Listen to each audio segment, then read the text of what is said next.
এখন থেকে যদি বিশ্ব মুসলিম এর বিরুদ্ধে তীব্রভাবে প্রতিবাদ না জানায়, রুখে না দাঁড়ায়, তাহলে যেভাবে আজকে মায়ানমার থেকে লক্ষ লক্ষ আরাকানি মুসলমানদেরকে হাজার বছরের বাস্তুপিতা থেকে উচ্ছেদ করা হয়েছে, তাদের মাতৃভূমি থেকে, তাদের বাড়িঘর থেকে তাদেরকে উচ্ছেদ করে তাদেরকে এভাবে লাওয়ারিশ তৈরি করা হয়েছে।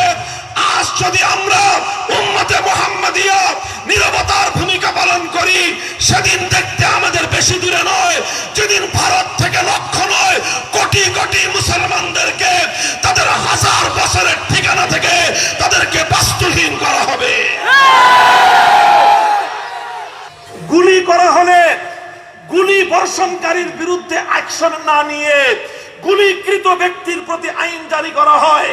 গুলি খেলেও তুমি মরতে পারবে না, এটা যেমন সুস্থ মস্তিষ্কের পরিচয় নয়, এটা যেমন একটা পাগলামির প্রলাপ, ঠিক তদ্রূপ আজকে আমার দেশে তালাক সংক্রান্ত, পারিবারিক আইন সংক্রান্ত যেই বিধান রাষ্ট্র এবং সরকারের পক্ষ থেকে চালু করা হয়েছে, স্বামী তালাক দিলেও সেই তালাক পতিত হবে না, বরং তালাক দেওয়ার পরেও স্ত্রীর উপর আইন জারি করা হয়েছে, তুমি বিচ্ছেদ হতে পারবে না।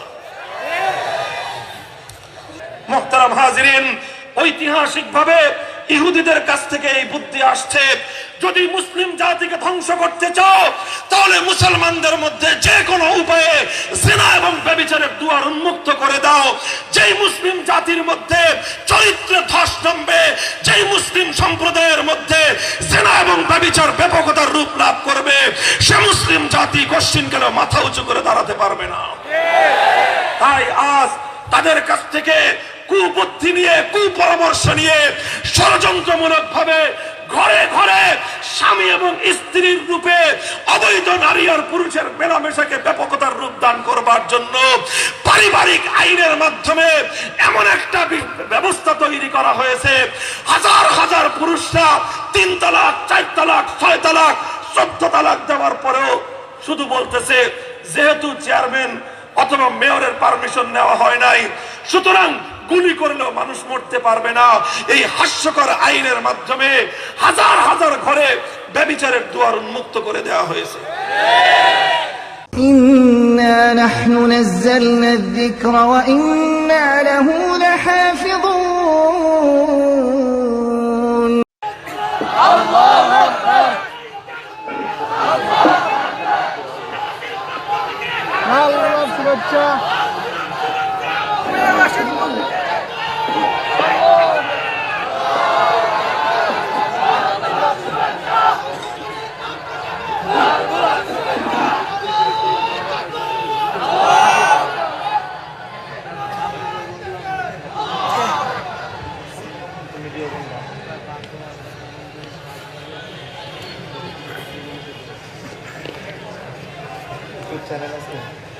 চ্যানেল আছে একটু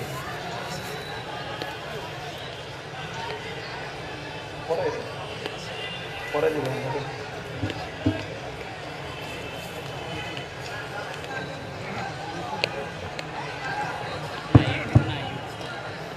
আসসালামু আলাইকুম ওয়া রাহমাতুল্লাহ। ইন্নাল হামদালিল্লাহ نحمده ونستعينه ونستغفره ونؤمن به ونتوكل عليه ونشهد أن لا إله إلا الله وحده لا شريك له ونشهد أن سيدنا وسندنا وحبيبنا وطبيب قلوبنا ومولانا محمد الذي أرسله الله إلى كافة الناس بشيرا ونذيرا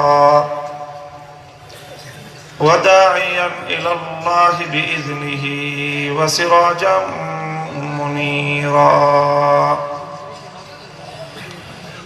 أما بعد فأعوذ بالله من الشيطان الرجيم. بسم الله الرحمن الرحيم. كنتم خير أمة أخرجت للناس تأمرون بالمعروف وتنهون عن المنكر وتؤمنون بالله وقال رسول الله صلى الله عليه وسلم من رأى منكم منكرا فليغيره بيده فإن لم يستطع فبلسانه فإن لم يستطع فبقلبه وذلك أضعف الإيمان بارك الله لنا ولكم في القرآن العظيم ونفعنا وإياكم بالآيات والذكر الحكيم اللهم صل على محمد وعلى آل محمد كما صليت على إبراهيم وعلى آل إبراهيم إنك حميد مجيد اللهم بارك على محمد وعلى آل محمد كما باركت على إبراهيم وعلى آل إبراهيم إنك حميد مجيد محترم حضرت صدر جلسہ উপস্থিত হযরত উলামায়ে কেরাম পরম শ্রদ্ধাভাজন মুরব্বী সাহেবান সুধী মণ্ডলী ও সমবেত ইসলাম প্রিয় কোরআন প্রেমিক নবী প্রেমিক তৌহিদি মুসলমান ভাই ও বন্ধুগণ বিশেষত বিভিন্ন মাদারেসে কওমিয়া থেকে সমবেত আমার প্রাণপ্রিয় ছাত্র বন্ধুগণ কুমিল্লা জেলা কওমি মাদ্রাসা সংগঠনের উদ্যোগে আয়োজিত আজিমুশান আজকের এই দ্বীনি মাহফিলে দীর্ঘ সময় পর্যন্ত দেশ বরেণ্য উলামায়ে কেরাম গুরুত্বপূর্ণ আলোচনা পেশ করেছেন। আমার পূর্বে আলোচনা পেশ করেছেন আপনাদের সম্মুখে মুনাজিরে ইসলাম খতিবুল উম্মাহ আল্লামা নুরুল ইসলাম মলিপুরি দামাত বারাকাতুহুমুল আলিয়া। অত্যন্ত জ্ঞান গর্ভ এবং হৃদয়গ্রাহী যুক্তিপূর্ণ আলোচনা পেশ করে থাকেন হযরত, যার কারণে উলামায়ে উম্মত ওনাকে তরজুমানে আহলে সুন্নাত ওয়াল জামাত হিসেবে আখ্যায়িত করে থাকেন। হযরতের জ্ঞান গর্ভ আলোচনা করার পর আরো কিছু কথা বলাটা এটা এক ধরনের অতিরঞ্জন।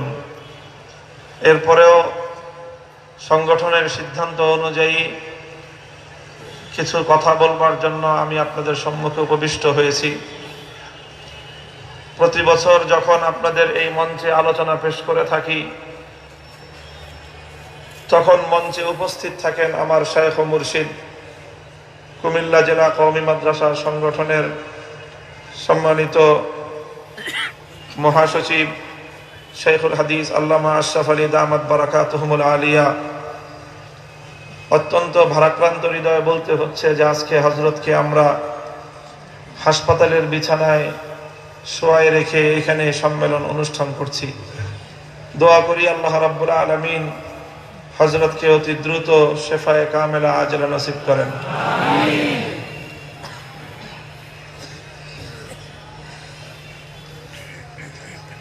আলোচনা সমকালীন কয়েকটি বিষয় আপনাদের সম্মুখে তুলে ধরবার প্রয়োজনীয়তা অনুভব করছি এবং দায়িত্বশীল বৃন্দ সেই ধরনের কিছু ইঙ্গিত আমাকে দিয়েছেন। সে অনুযায়ী পবিত্র কোরআনে পাক থেকে একটি আয়াত আমি আপনাদের সম্মুখে তেলাওয়াত করেছি। আয়াতটি আমাদের বহুল পঠিত এবং সুপরিচিত একটি আয়াত, যেখানে আল্লাহ রাব্বুল আলামিন উম্মতে মুহাম্মাদিয়ার শ্রেষ্ঠত্ব এবং তার মর্যাদার কথা তুলে ধরেছেন। আল্লাহ বলেছেন, কুনতুম খায়রা উম্মাতিন উখরিজাত লিন-নাস। তোমরা শ্রেষ্ঠ জাতি, তোমাদেরকে আল্লাহ পাক রব্বুল আলামিন সমস্ত উম্মতের মধ্যে শ্রেষ্ঠত্ব দান করেছেন। কেন আমরা সমস্ত উম্মতের তুলনায় শ্রেষ্ঠ, তার কারণ আল্লাহ পাক সঙ্গে সঙ্গে উল্লেখ করে দিয়েছেন। তা'মুরুনা বিল মা'রুফ ওয়া তানহাউনা আনিল মুনকার, যে তোমরা সৎ কাজে আদেশ দিবে, অন্যায় কাজে তোমরা নিষেধ করবে। সৎ কাজের আদেশ দেওয়া, ভালো কাজের আদেশ দেওয়া, অন্যায় এবং গর্হিত কাজকে নিষেধ করা, এটা হলো শ্রেষ্ঠত্বের মূল কারণ। প্রশ্ন হলো, ভালো কাজ কোনটা, খারাপ কাজ কোনটা, ভালো আর মন্দ পার্থক্য করবে কিসে?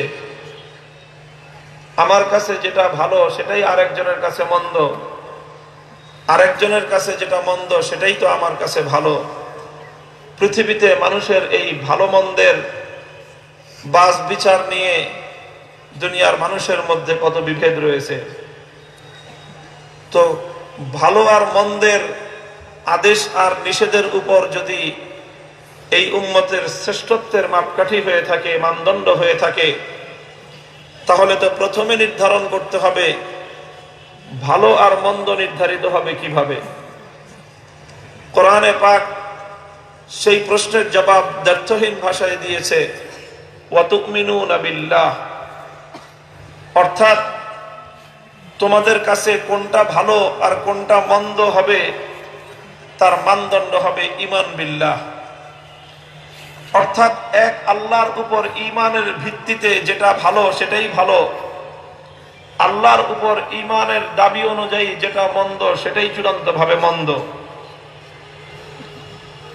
কাজেই উম্মতে মুহাম্মাদিয়ার শ্রেষ্ঠত্বের কারণ স্পষ্ট।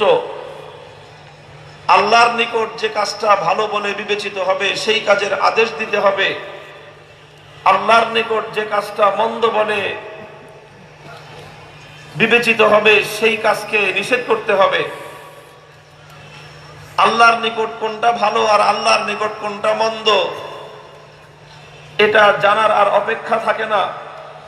আল্লাহ রাব্বুল আলামিন যুগে যুগে নবী প্রেরণ করে, শরীয়তের বিধান নাজিল করে, আসমানি কিতাব নাজিল করে ভালো এবং মন্দের স্পষ্ট পার্থক্য আল্লাহ পাক তৈরি করে দিয়েছেন। কাজেই শরীয়তের নিকট যেটা সিদ্ধ সেটাই ভালো কাজ, শরীয়তে যেটা নিষিদ্ধ সেটাই মন্দ কাজ। শরীয়তের মানদণ্ডের বাইরে ভালো এবং মন্দ নির্ধারণ করবার আর কোন মানদণ্ড উম্মতে মুহাম্মাদিয়ার নিকট, কোন ইমানদারের নিকট গ্রহণযোগ্য হতে পারে না। যে কাজকে শরীয়ত সিদ্ধ করেছে, যে কাজকে শরীয়ত অনুমোদন দিয়েছে সেটাই ভালো কাজ, আমাদেরকে সেই ভালো কাজের আদেশ দিতে হবে। শরীয়ত যেই কাজ নিষিদ্ধ করেছে আমাদেরকে সেই কাজের বিরুদ্ধে প্রতিরোধ গড়ে তুলতে হবে। এটাই হলো খায়রে উম্মত, শ্রেষ্ঠ উম্মত হিসেবে উম্মতে মুহাম্মাদিয়ার দায়িত্ব। মুহতারাম হাজিরিন, ভালো কাজের আদেশ আর মন্দ কাজের নিষেধ, এই আদেশ এবং নিষেধ সম্পর্কেও আমাদের উলামায়ে কেরামের বিষয়টা উলামায়ে কেরামের নিকট স্পষ্ট থাকা চাই, সাধারণ মানুষের নিকটও স্পষ্ট থাকা চাই।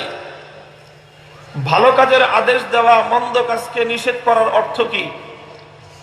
আদেশ আর নিষেধ কাকে বলা হয়? আদেশ বলা হয়, আমরা আরবি ভাষার ব্যাকরণিক অর্থ পড়তে গিয়ে দেখেছি, উসুলে ফিকহের কিতাবের মধ্যে আমরা পড়েছি যে আমর কাকে বলা হয়। আল আমর কওলুল ফাইলি কওলুল কাইলি আলা সাবিলিল ইস্তি'লাই ইফআল, অর্থাৎ বাই ফোর্স কোন একটা কাজ করবার জন্য অর্ডার করা, নির্দেশনা জারি করা, এর নাম হলো আমর।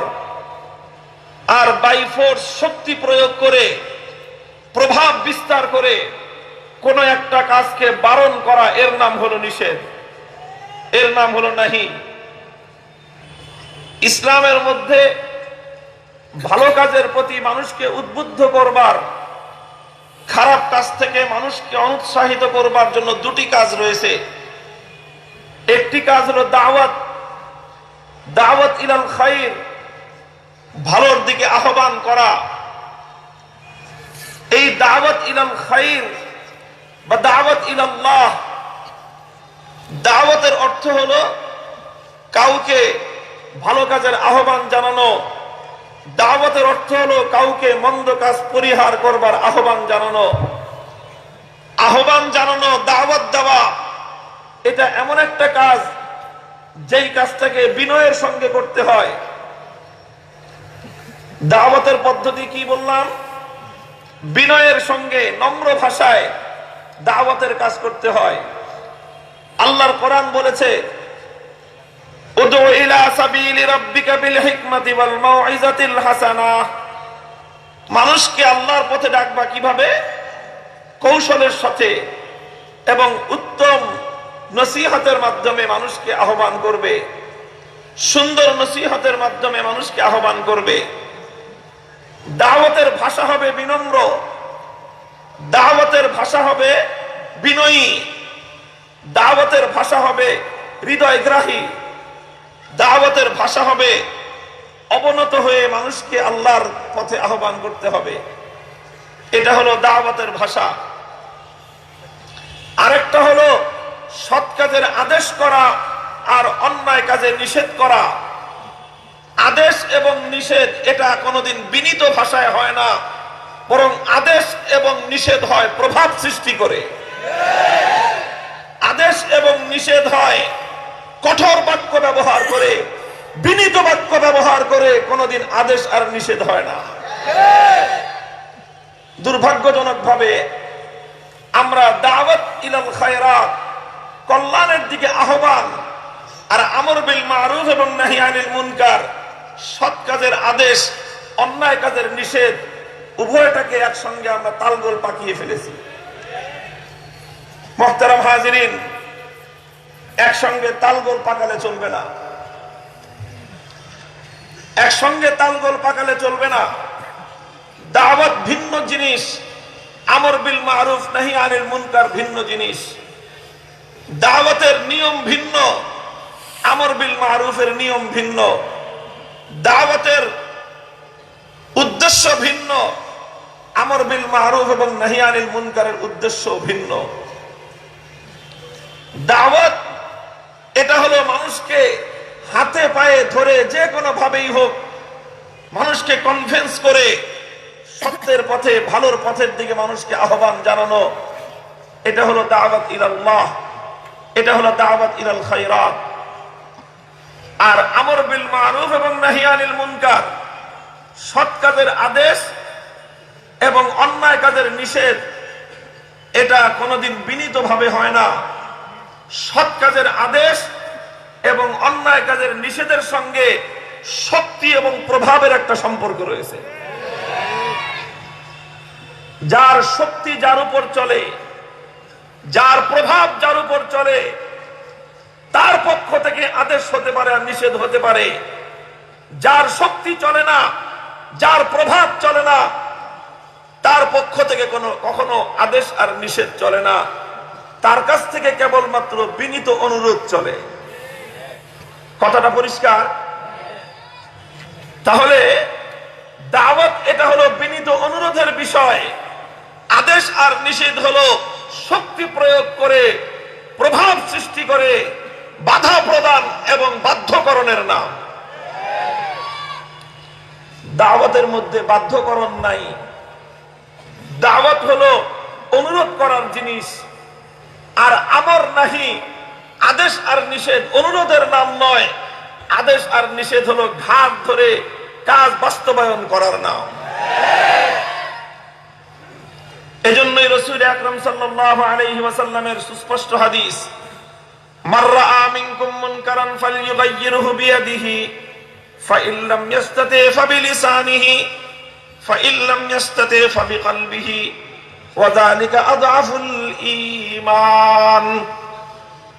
তোমাদের মধ্যে কেউ যখন কোন অন্যায় কাজ দেখবে, ফালইয়ুগাইয়িরহু বিয়াদিহি আয় বিকুওয়াতিহি, সে যেন শক্তি প্রয়োগ করে, সে যেন বাই ফোর্স সে অন্যায় কাজকে বন্ধ করে দেয়, সে অন্যায় কাজকে বাধা প্রদান করে।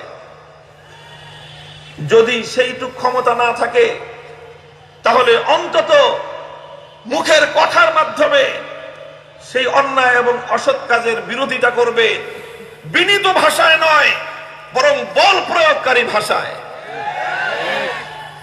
মুহতারাম হাজিরিন, লম্বা কোনো কথা আমি বলবো না।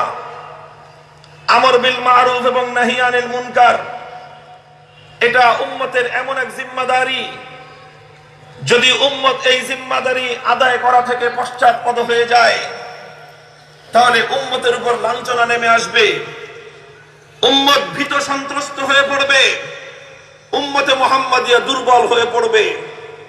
কাজেই যখনই কোনো অন্যায়, যখনই কোনো মুনকার, যখনই কোনো গর্হিত কাজ অনুষ্ঠিত হতে দেখা যাবে সেখানে গর্জে উঠতে হবে, সেখানে তার বিরুদ্ধাচরণ করতে হবে। প্রয়োজনে জনগণ নিয়ে শক্তি প্রয়োগ করে সমস্ত অন্যায় এবং গর্হিত কাজ বন্ধ করতে হবে। শক্তি থাকলে প্রতিরোধ করতে হবে, শক্তি না থাকলে প্রতিবাদ করতে হবে।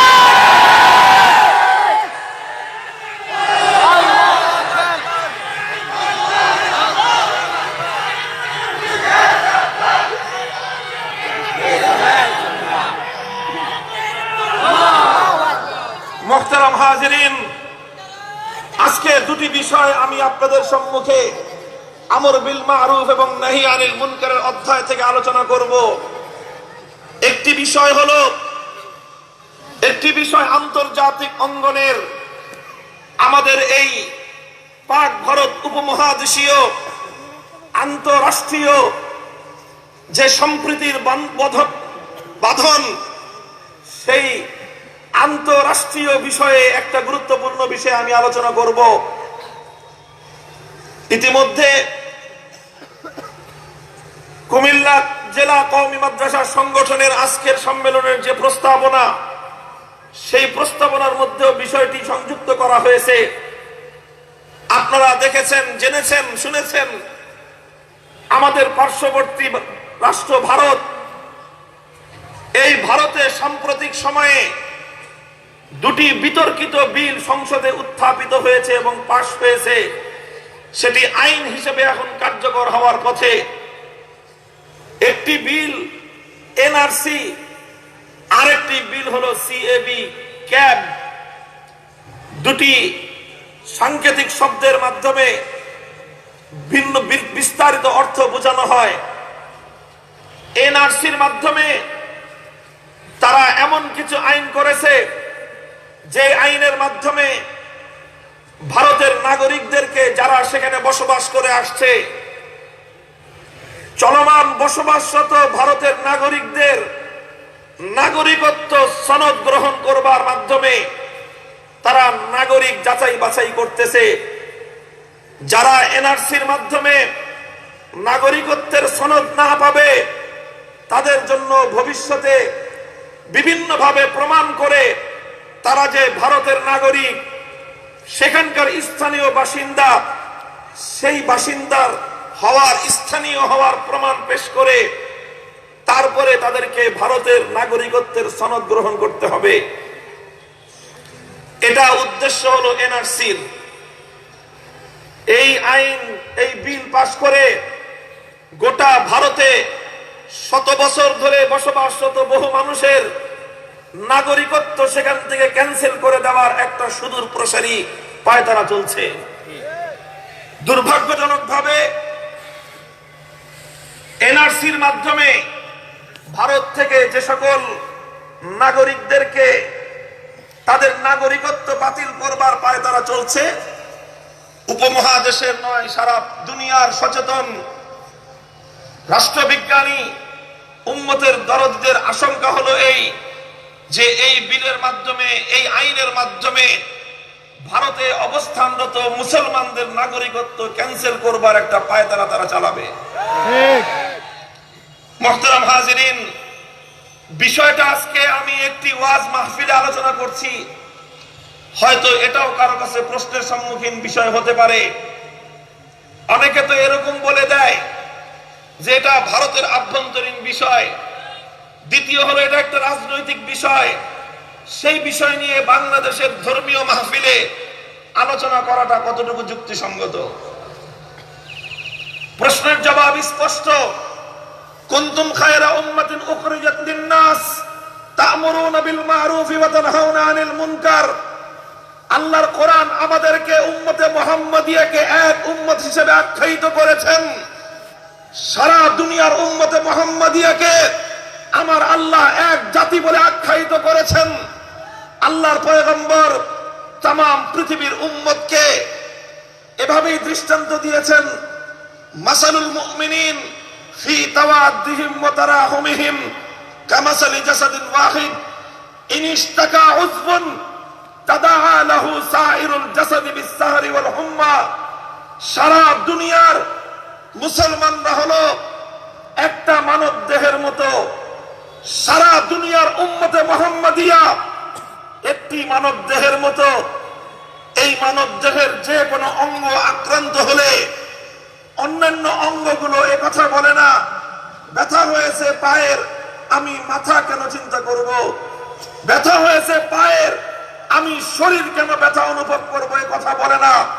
বরং পায়ের ব্যথায় যেমন সারা দেহ উদ্বিগ্ন হয়, মাথার যন্ত্রণায়ও সারা দেহ ছটফট করে। তদ্রূপ উম্মতে মুহাম্মাদিয়া একজন সদস্য পৃথিবীর যে কোনো প্রান্তে বসবাস করুক, যদি তার কোনো সংকট দেখা দেয়, যদি সে কোনোভাবে আক্রান্ত হয়, আল্লাহর পয়গম্বরের বাণী অনুযায়ী সারা দুনিয়ার উম্মতকে সেজন্য উদ্বিগ্ন আর উৎকণ্ঠিত হতে হবে। কাজেই এখন আমাদেরকে যদি কেউ বলতে চায় ভারতের মুসলমানদের বিপদ দেখে আমরা বাংলাদেশে বসবাস করি বলে আমাদের উদ্বিগ্ন আর উৎকণ্ঠিত হওয়া চলবে না, এই ধরনের নসিহত কেউ যদি করতে আসে, তার জন্য আমাদের দ্ব্যর্থহীন জবাব হলো, নবী মুহাম্মদ আরবীর কথার চেয়ে তোমার কথা আমার কাছে বেশি মূল্যবান, গ্রহণযোগ্য হতে পারে না।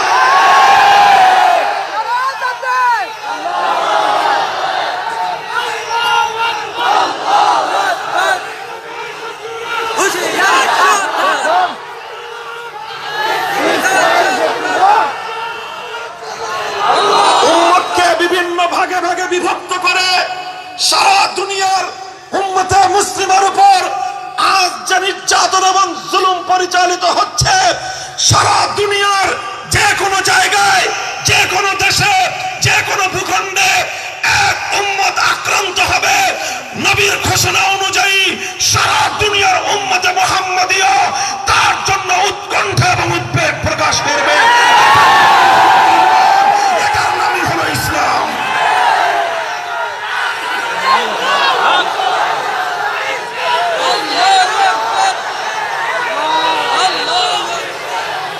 মুহতারাম হাজিরিন,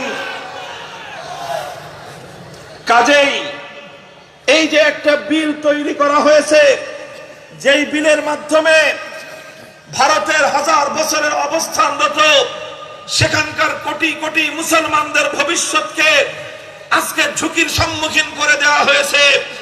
তাদের বস্তু ভিটা বাড়িঘর ছাড়া করবার পায়তারা করা হচ্ছে। এখন থেকে যদি বিশ্ব মুসলিম এর বিরুদ্ধে তীব্রভাবে প্রতিবাদ না জানায়, রুখে না দাঁড়ায়, তাহলে যেভাবে আজকে মায়ানমার থেকে লক্ষ লক্ষ আরাকানি মুসলমানদেরকে হাজার বছরের বস্তুপিঠা থেকে উচ্ছেদ করা হয়েছে, তাদের মাতৃভূমি থেকে, তাদের বাড়িঘর থেকে তাদেরকে উচ্ছেদ করে তাদেরকে এভাবে লাওয়ারিস তৈরি করা হয়েছে। আজ যদি আমরা উম্মতে মুহাম্মাদিয়া নীরবতার ভূমিকা পালন করি, সেদিন দেখতে আমাদের বেশি দূরে নয়, যেদিন ভারত থেকে লক্ষ নয় কোটি কোটি মুসলমানদেরকে তাদের হাজার বছরের ঠিকানা থেকে তাদেরকে বাস্তুহীন করা হবে।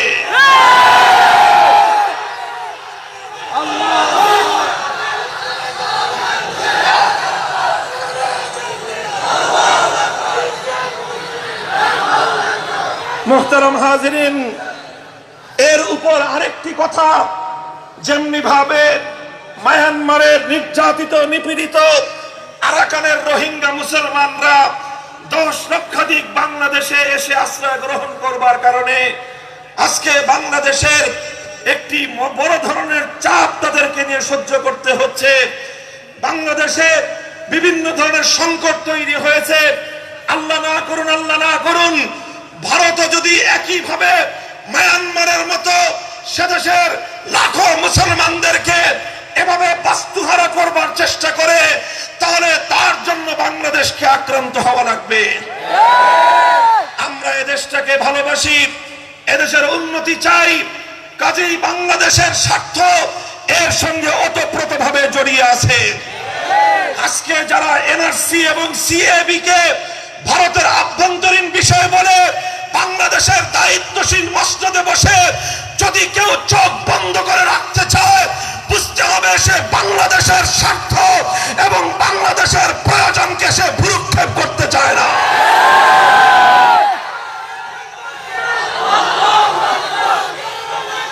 সংগ্রামী সাথী ও বন্ধুগণ, ভাই ও বন্ধুরা, আরেকটা গুরুত্বপূর্ণ তথ্য হলো এই সিএবি ক্যাবের মাধ্যমে যেই বিধান, যেই বিল তারা উত্থাপন করেছে, সেখানে দেখানো হয়েছে ভারতের বিভিন্ন দিকে যে সমস্ত মুসলিম দেশগুলো রয়েছে, বাংলাদেশ, আফগানিস্তান, পাকিস্তান, বিশেষ করে ভারতের সীমান্তের সঙ্গে লাগোয়া এই 3টি মুসলিম দেশ, এই সমস্ত মুসলিম দেশ থেকে যদি কোনো সংখ্যালঘু, যে সমস্ত সংখ্যালঘুরা এই সমস্ত মুসলিম দেশগুলো থেকে নির্যাতিত হয়ে, নিপীড়িত হয়ে, আক্রমণের শিকার হয়ে, সাম্প্রদায়িকতার শিকার হয়ে ভারতে আশ্রয় নেয়, ভারত তাদেরকে, সেই সমস্ত হিন্দু, বৌদ্ধ, খ্রিস্টানদেরকে সহজভাবে তার নাগরিকত্ব দেওয়ার আইন করেছে।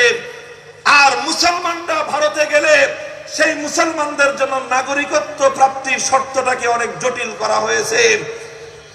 অর্থাৎ একই দেশে মুসলমানদের জন্য এক আইন, হিন্দু, বৌদ্ধ, খ্রিস্টানদের জন্য ভিন্ন আইন। এই আইনের মাধ্যমে ভারত শুধুমাত্র, ভারতের সাম্প্রদায়িক সরকার, গুজরাটের কসাই মোদী সরকার কেবলমাত্র ভারতের আভ্যন্তরীণ বিষয় নিয়ে আইন ভারতে নাকি আশ্রয় নেয়। বাংলাদেশ থেকে সংখ্যালঘুরা নির্যাতিত হয়ে ভারতে আশ্রয় নেয়, এরকম একটি জলজান্ত মিথ্যাকে একটি বাস্তবতা এবং ঐতিহাসিক সত্য হিসেবে প্রতিষ্ঠা করবার পায় তারা করছে। অথচ বাংলাদেশের নাগরিক মাত্রই জানি আমরা যে বাংলাদেশটা কতটা সাম্প্রদায়িক সম্প্রীতির দেশ। আমি চ্যালেঞ্জ করে বলতে পারি, সারা দুনিয়াতে উম্মতে মুসলিমা যতটা সম্প্রীতির নজির স্থাপন করে চলেছে, পৃথিবীর অন্য কোন জাতি সম্প্রীতির এমন নজির স্থাপন করতে পারেনি। আমার কাছে যদি এর প্রমাণ চাওয়া হয়, আমি আমার এই বাংলাদেশ, আমার এই স্বদেশের মাটিকে তার জ্বলন্ত প্রমাণ হিসেবে উপস্থাপন করে থাকি। আমি বলি, বাংলাদেশ স্বাধীন হয়েছে 48 বছর। এই বিগত অর্ধ শতাব্দীতে পাশাপাশি 3টি দেশ, ভারত, বাংলাদেশ এবং বার্মা, মায়ানমার, 3 দেশের ইতিহাস পর্যালোচনা করা হোক। 3 দেশের জনগণের ধর্মীয় অবস্থান 3 রকম। ভারতের সংখ্যাগরিষ্ঠ হলো হিন্দু, মুসলমান আছে তবে তারা সংখ্যালঘু। বার্মায় সংখ্যাগরিষ্ঠ হলো বৌদ্ধ, মুসলমানও আছে তবে মুসলমান সংখ্যালঘু। পক্ষান্তরে বাংলাদেশে হিন্দু, বৌদ্ধ, মুসলমান সব জাতি আছে, তবে মুসলমানরা হলো সংখ্যাগরিষ্ঠ, হিন্দু আর বৌদ্ধ আছে তবে তারা হলো সংখ্যালঘু। আমি এরপরে বলবো, যে কোনো সূত্র থেকে বিগত 50 বছরের 3 বছরের সাম্প্রদায়িক চিত্র এর ডাটা কালেকশন করা হোক। ভারত, বাংলাদেশ এবং মায়ানমারের সাম্প্রদায়িক সম্প্রীতি এবং সাম্প্রদায়িক দাঙ্গার যে ডাটা, তার যে তথ্যগুলো, সেই তথ্যগুলো যদি সংগ্রহ করা হয়, কোন মুসলিম রাইটারের, কোন মুসলিম লেখকের, কোন মুসলিম পরিসংখ্যান তত্ত্ববিদের তথ্যের প্রয়োজন নেই। যে কোনো হিন্দু, বৌদ্ধ অথবা খ্রিস্টান তাদের ঐতিহাসিকের তথ্য, তাদের পরিসংখ্যানবিদদের তথ্য নিয়ে তোমরা যাচাই করো। তিন দেশের সাম্প্রদায়িক সম্প্রীতির ইতিহাস কি বলে? দ্ব্যর্থহীন ভাষায় আমরা বলতে পারি, বিগত 50 বছর যাবত মায়ানমারে যেভাবে উগ্রবাদী সাম্প্রদায়িক বৌদ্ধ গোষ্ঠী সংখ্যালঘু মুসলমানদের উপর জুলুম এবং নির্যাতন চালিয়েছে, যত লক্ষ লক্ষ নিরপরাধ মুসলমানদের রক্ত দিয়ে আল্লাহর জমিনকে রঞ্জিত করেছে, 500 বছরের পুরাতন মসজিদগুলোকে আল্লাহর জমিনের সঙ্গে ভেঙে গুড়িয়ে দিয়েছে, একইভাবে ভারতে সাম্প্রদায়িক দাঙ্গার মাধ্যমে হাজার হাজার মুসলমানদের রক্ত নিয়ে তারা হোলি খেলেছে, 500 বছরের প্রাচীন বাবরি মসজিদকে শহীদ করে দিয়েছে। সেই তুলনায় আমাদের সোনার বাংলাদেশে 50 বছরে 100 ভাগের 1 ভাগ সংখ্যালঘু নির্যাতনের ঘটনা ঘটে নাই।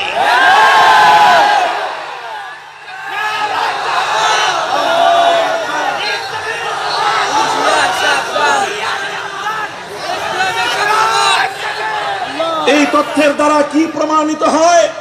এ তথ্যের দ্বারা প্রমাণিত হয় আজকের যুগে সারা দুনিয়াতে সবচেয়ে বেশি সম্প্রীতির আদর্শ স্থাপনকারী জাতির নাম মুসলিম জাতি। বাংলাদেশে সাম্প্রদায়িক সংঘাত নাই, বাংলাদেশে সাম্প্রদায়িকতা নাই, বাংলাদেশে সংখ্যালঘু নির্যাতনের ঘটনা ঘটে না। ভারতে সংখ্যালঘু মুসলমানদের রক্ত নিয়ে হোলি খেলা হয়, বার্মায় সংখ্যালঘু মুসলমানদেরকে খুন করে তাদের রক্ত দিয়ে বঙ্গোপসাগরের পানি লাল করে দেওয়া হয়, অথচ বাংলাদেশের সংখ্যালঘুদেরকে রাজার হালে লালন পালন করা হয়। এটার জ্বলন্ত দৃষ্টান্ত হলো আজ উম্মতে মুসলিমাই তাম পৃথিবী জুড়ে সাম্প্রদায়িক সম্প্রীতির সবচেয়ে বড় নজির স্থাপন করে চলেছে। কিন্তু এরপরেও দুঃখজনক ভাবে ভারত আজকে বাংলাদেশকে আসামের কাঠগড়ায় দাঁড় করিয়ে দিল। তারা বোঝাতে চাইল এই ক্যাব বিলের মাধ্যমে যে বাংলাদেশ থেকে প্রচুর হিন্দুরা সাম্প্রদায়িক নির্যাতনের শিকার হয়ে ভারতে নাকি চলে যায়। এই ধরনের গাঁজাখুরি কথা ভারত আজকে সাব্যস্ত করে গোটা পাক ভারত উপমহাদেশে একটি অস্থিতিশীলতা সৃষ্টি করবার পায়তারা করছে। গোটা উপমহাদেশ জুড়ে মুসলমানদেরকে কোণঠাসা করবার এক সুগভীর ষড়যন্ত্র নিয়ে তারা মাঠে নেমেছে। বাংলাদেশের মুসলমান আমরা এই উপমহাদেশীয় অঞ্চলের হিসাবে, সংখ্যার হিসাবে কিন্তু আমরা খুব নগণ্য কোনো জাতি নই। আমরা দেশ হিসাবে, ভৌগোলিক হিসাবে ছোট্ট এলাকার অধিকারী হতে পারি, কিন্তু এই ছোট্ট এলাকায় আমাদের মুসলমানদের বসতি হলো প্রায় 16 কোটির ঊর্ধ্বে। 16 কোটির ঊর্ধ্বে এখানে মুসলমান। ভারতে 35 থেকে 40 কোটি মুসলমান, পাকিস্তানে প্রায় 20 কোটি মুসলমান, আফগানিস্তানে বিপুল পরিমাণ মুসলমান রয়েছে। এই গোটা ভারত, পাক ভারত উপমহাদেশ জুড়ে মুসলমানদের সংখ্যা 150 কোটি পর্যন্ত পৌঁছে যাবে। আজ অবস্থা এমন তৈরি হয়েছে, এই অঞ্চলে মুসলমানদের পারস্পরিক বন্ধন দৃঢ় এবং মজবুত করতে হবে এবং ভারতের উগ্র হিন্দুত্ববাদকে রুখে দেওয়ার জন্য প্রয়োজনে তাম পৃথিবীর মুসলমানরা ঐক্যবদ্ধ হয়ে ওআইসির মাধ্যমে ভারতের বিরুদ্ধে অবরোধ আরোপ করতে হবে।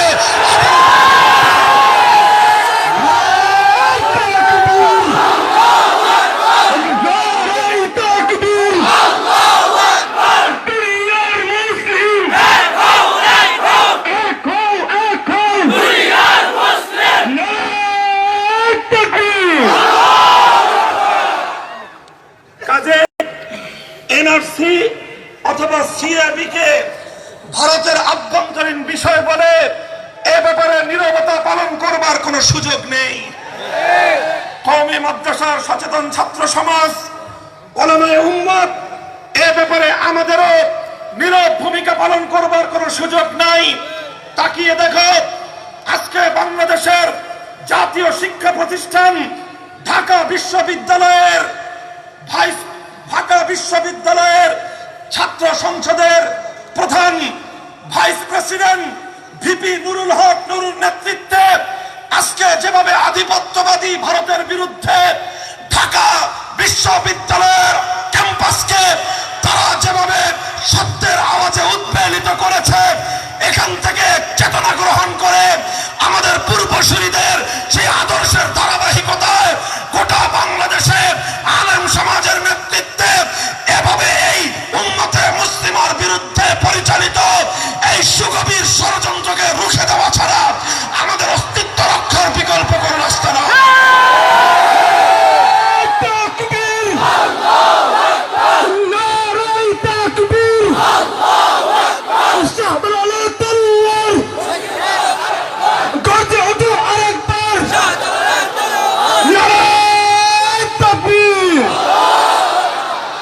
আজকের এই বিপুল সংখ্যক ওলামায়ে কেরাম এবং মাদ্রাসাগুলোর পক্ষ থেকে আমরা আমাদের শাসক বর্গের কাছে সুস্পষ্ট আহ্বান জানাতে চাই, বাংলাদেশ ক্ষুদ্র রাষ্ট্র, বিপুল সম্ভাবনাময় একটি রাষ্ট্র। আজকে এই রাষ্ট্রকে কোণঠাসা করে রাখবার জন্য, এদেশের মুসলিম জাতিসত্তাকে কোণঠাসা করে রাখবার জন্য আগ্রাসী শক্তি হিসেবে ভারতের সাম্প্রদায়িক সরকার কূটকৌশল পরিচালনা করছে। কাজেই এজন্য এই রাষ্ট্র এবং এই সরকারকে, এই শাসক বর্গের ঐতিহাসিক ভূমিকা পালন করতে হবে। যেভাবে 1971 সালে বাংলাদেশ মুক্ত স্বাধীন হওয়ার পর 72 সালে যখন ওআইসি গঠিত হয়েছিল, অর্গানাইজেশন অফ ইসলামিক কনফারেন্স যখন গঠিত হয়, তখন এই সদ্য স্বাধীনতা লাভকারী বাংলাদেশের রাষ্ট্রনায়ক বঙ্গবন্ধু শেখ মুজিবুর রহমানের উপর চাপ প্রয়োগ করেছিল সাম্প্রদায়িক ভারত, যেন বাংলাদেশকে নিয়ে বঙ্গবন্ধু যেন ওআইসিতে যোগদান না করে। কিন্তু তিনি হোসেন শহীদ সোহরাওয়ার্দীর সৈনিক ছিলেন। বঙ্গবন্ধু শেরে বাংলা একে ফজলুল হকের সঙ্গে রাজনীতি করেছিলেন। মাওলানা আব্দুল হামিদ খান ভাসানী, মাওলানা আব্দুর রশিদ তর্কবাগীশদের নেতৃত্বে রাজনীতি শিখেছিলেন। মুজাহিদে আজম আল্লামা শামসুল হক ফরিদপুরীর সাহচর্য অবলম্বন করে বঙ্গবন্ধু উম্মতে মুসলিমার প্রতি একটা দরদ তিনি লালন করতেন। আর সেই দরদ থেকে ভারতের প্রতি বৃদ্ধাঙ্গুলি প্রদর্শন করে তিনি ওআইসিতে ভূমিকা পালন করে সাহসিকতার নজির স্থাপন করেছিলেন। অথচ আজ স্বাধীনতার 48 বছর পরেও বর্তমান আমাদের রাষ্ট্রের বিভিন্ন গুরুত্বপূর্ণ দায়িত্বশীলেরা তারা ভারতকে এবং ভারতের সাম্প্রদায়িক শক্তিকে এমন ভয় পাওয়া শুরু করেছে, যাতে মনে হচ্ছে যে ভারতের মুসলমানদের ব্যাপারে বাংলাদেশের রাষ্ট্র, বাংলাদেশের জনগণ যেন কোনো ভূমিকাই পালন করতে না পারে। আমরা জাতির পক্ষ থেকে এ ব্যাপারে উদ্বেগ প্রকাশ করছি এবং সব ধরনের সহযোগিতার আশ্বাস দিচ্ছি। কথা ঠিক কিনা? এই আলোচনা আমি এখানেই সমাপ্ত করব। আমার এই আলোচনার মূল পয়েন্ট এবং মূল যুক্তি ছিল তা'মুরুনা বিল মা'রুফ ওয়া তানহাউনা আনিল মুনকার। যেখানেই জুলুম চলবে, সেই জুলুম দেখবার পর যদি আমি আর তুমি জুলুমের বিরুদ্ধে রুখে দাঁড়াতে না পারি, তাহলে আমি আর তুমি প্রকৃত অর্থে আল্লাহর পয়গম্বরের সাচ্চা উম্মত হতে পারি না। নবীর উম্মত শুধুমাত্র দাবি করবার নাম নয়। নবীর প্রকৃত উম্মতের চেতনা হলো, নবীর প্রকৃত উম্মতের চেতনা হলো সারা দুনিয়ার যেখানেই জুলুম হবে সেখানে মজলুমের পাশে দাঁড়াতে হবে। মজলুমের পাশে দাঁড়িয়ে জালিমের বিরুদ্ধে জালিমের কালো হাত ভেঙে গুড়িয়ে দিতে হবে।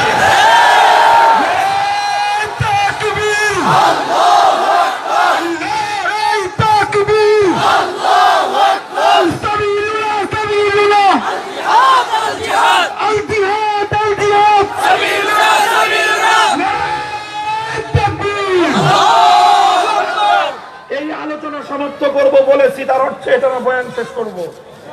আমার আরো গুরুত্বপূর্ণ একটা বিষয় রয়েছে, আপনারা সবাই ধৈর্য সহকারে বসেন। সামনের দিকে যারা আছেন তারা পিছন দিকে ফিরে তাকাবার কোনো দরকার নাই। পিছনে যারা আছে তারা পিছনে আছে, তারা এখান থেকে হারিয়ে যাচ্ছে না কোথাও। আল্লাহর পয়গম্বরের সুপ্রসিদ্ধ হাদিস, উনসুর আখাকা যালিমান আও মাজলুমা, উনসুর আখাকা যালিমান আও মাজলুমা।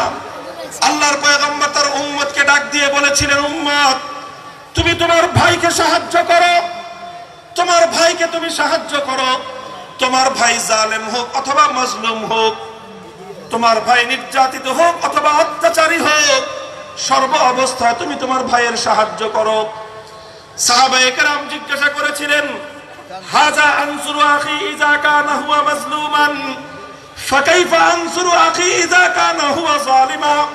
ইয়া রাসূলুল্লাহ, আপনি ভাইকে সাহায্য করতে বলেছেন, আমার ভাই যখন নির্যাতিত হবে, মজলুম হবে, তখন সেই মজলুমকে সাহায্য করতে হবে, এটা তো ভালো করে বুঝে আসলো।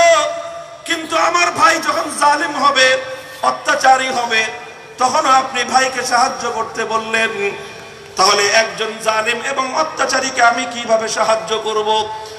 অত্যাচারী সে নিজে আরেকজনের অধিকার হরণ করছে, জালেম একজন নিজে আরেকজনের উপর জুলুম করছে, আরেকজনের অধিকার হরণ করছে, তার সম্পদ লুণ্ঠন করছে, অথবা তাকে শারীরিকভাবে নিগৃহীত করছে।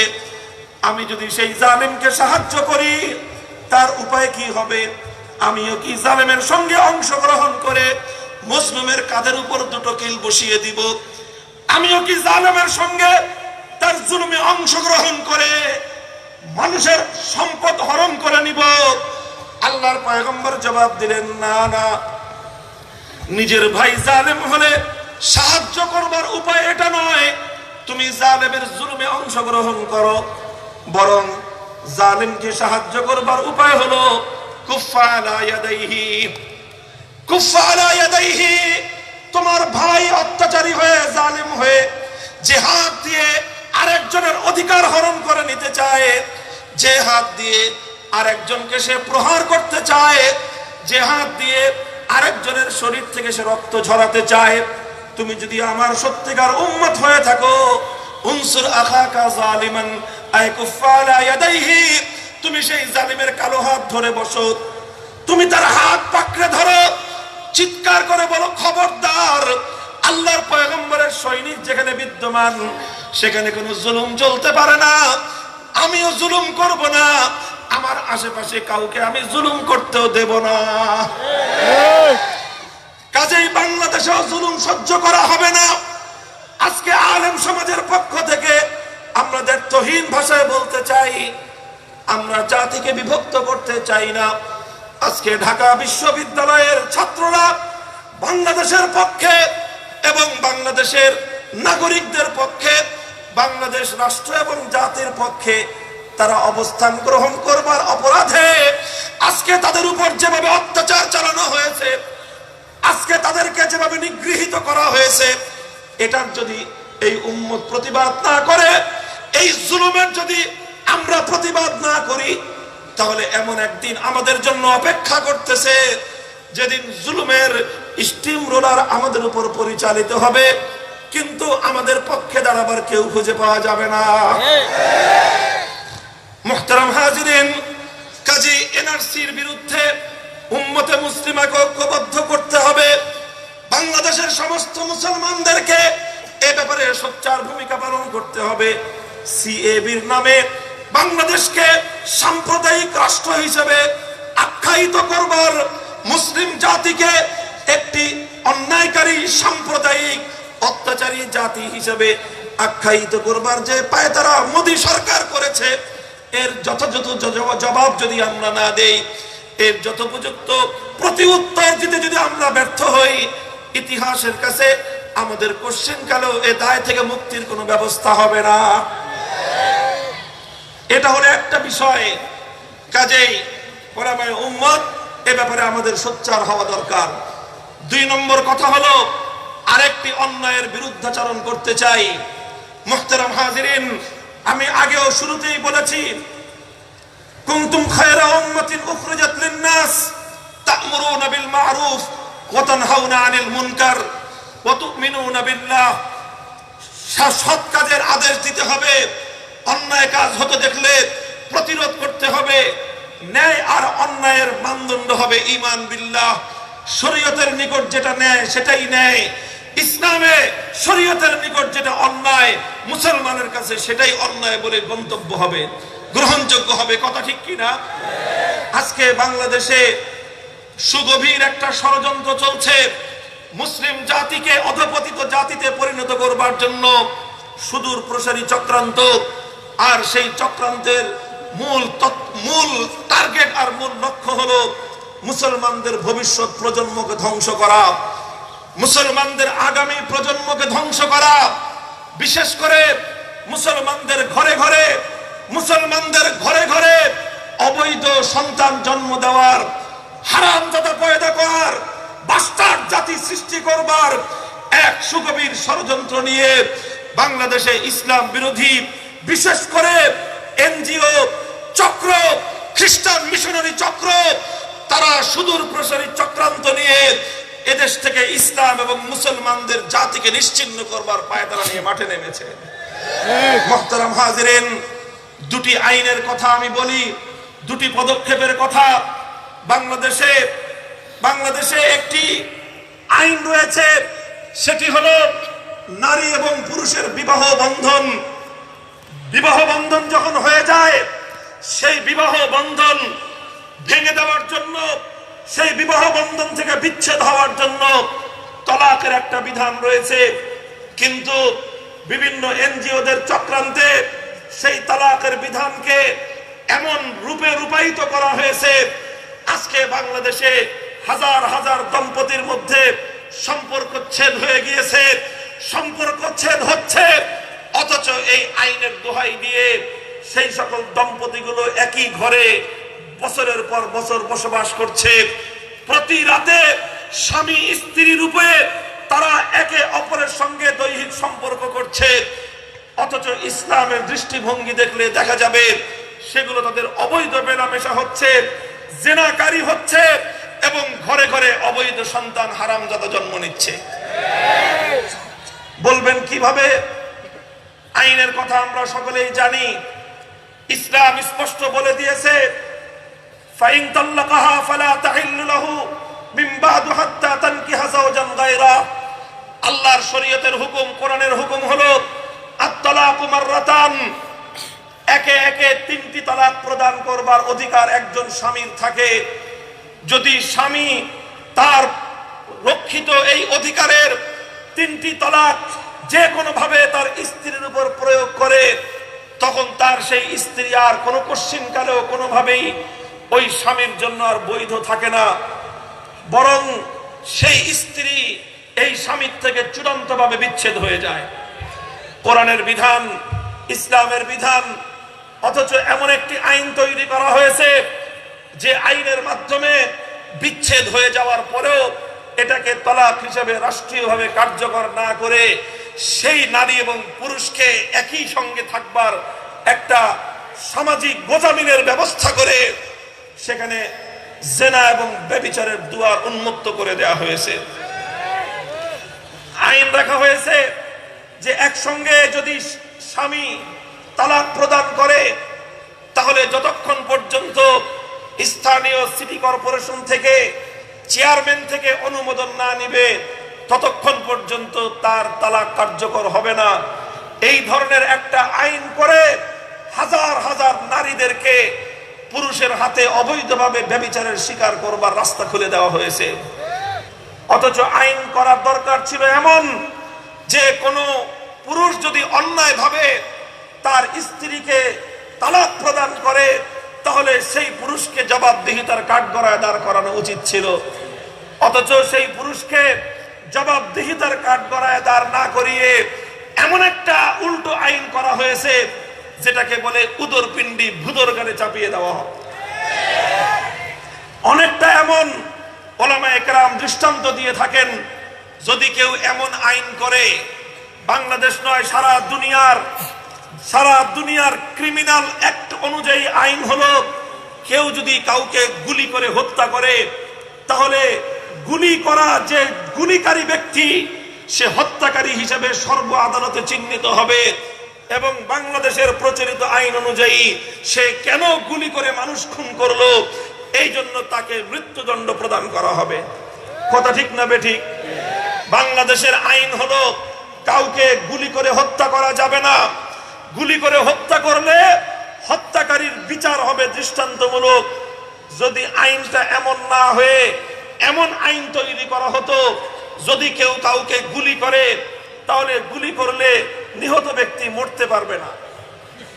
আইনটা যদি এমন করা হতো, যদি কেউ কাউকে গুলি করে তাহলে গুলিকৃত ব্যক্তি যার গায়ে গুলি লাগবে সে কি করতে পারবে না? সে মরতে পারবে না। অর্থাৎ গুলিকারীকে, গুলি বর্ষণকারীকে আইনের সুপর্দ না করে গুলিকৃত ব্যক্তিকে যদি আইন প্রয়োগ করা হয় যে তুমি গুলি খেয়েছো, যেহেতু গুলিটা অন্যায়ভাবে করেছে সুতরাং তুমি মরতে পারবে না, এই ধরনের আইন যদি তৈরি করা হয় তাহলে এটাকে সুস্থ মানুষের মস্তিষ্ক প্রসূত আইন বলা হবে না এটাকে পাগলের প্রলাপ বলা হবে? গুলি করা হলে গুলি বর্ষণকারীর বিরুদ্ধে অ্যাকশন না নিয়ে গুলিকৃত ব্যক্তির প্রতি আইন জারি করা হয়, গুলি খেলেও তুমি মরতে পারবে না, এটা যেমন সুস্থ মস্তিষ্কের পরিচয় নয়, এটা যেমন একটা পাগলামির প্রলাপ, ঠিক তদ্রূপ আজকে আমার দেশে তালাক সংক্রান্ত, পারিবারিক আইন সংক্রান্ত যেই বিধান রাষ্ট্র এবং সরকারের পক্ষ থেকে চালু করা হয়েছে, স্বামী তালাক দিলেও সেই তালাক পতিত হবে না, বরং তালাক দেওয়ার পরেও স্ত্রীর উপর আইন জারি করা হয়েছে তুমি বিচ্ছেদ হতে পারবে না। অর্থাৎ এটা দেখে কথা বলতে মনে চায় রাষ্ট্রটাকে যারা চালাচ্ছে, পারিবারিক এই আইন যারা করলো, এদের মস্তিষ্কের সুস্থতা নিয়ে, এদের মস্তিষ্কের সুস্থতা নিয়ে এরা কি আসলেই মাথা পাগল মানুষ না এরা সুস্থ মানুষ, এটা প্রশ্নের তৈরি হয়।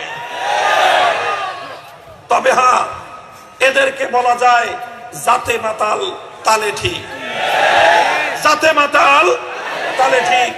তারা পাগলের মতোই আইন করেছে, তবে এটা অসুস্থ মস্তিষ্কে করেনি।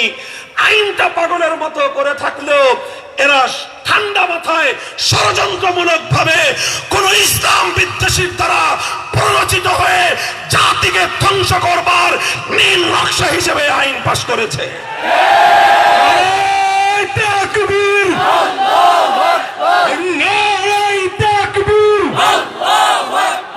ইসলামের শত্রুরা হুশিয়ার শব্দ,